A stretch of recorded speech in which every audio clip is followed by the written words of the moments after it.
Former Rocky Mount police officer Thomas Robertson was sentenced today for his role in the January 6th insurrection. Robertson was sentenced to 7 years and 3 months, but will be given credit for the time that he's already served since his arrest. He will serve 36 months supervised probation after he finishes out his sentence. WFXR's Rian Lounge joins us live in studio to break down what happened today in court. Rian, I understand this is actually the longest sentence given so far.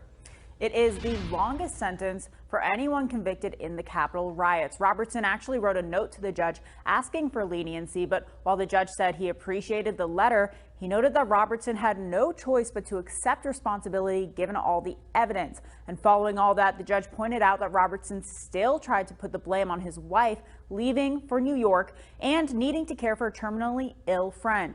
Those excuses in the letter were also for the events that unfolded after January 6th, events we've followed closely. Now let's take a look through the timeline. On January 6th, 2021, then Sergeant Thomas Robertson and his fellow Rocky Mount police officer Jacob Fracker went to the U.S. Capitol the next day.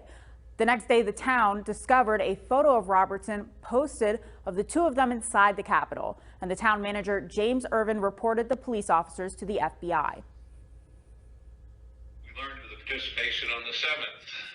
We debriefed the officers on the 8th to determine their involvement and to make a determination if it went beyond free speech.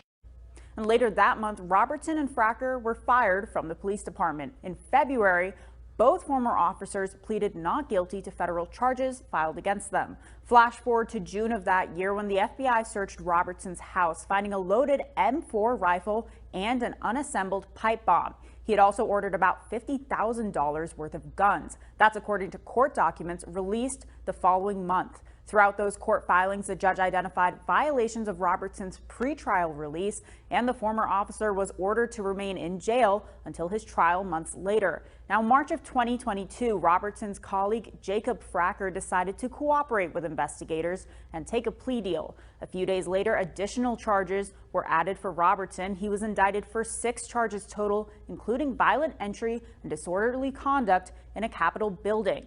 Robertson's trial began the following month in April, with Fracker testifying against him on the 7th, saying neither of them helped police officers who were attacked by the mob. April 11th, the jury convicted Robertson of all counts. Robertson sought acquittal, which the judge denied.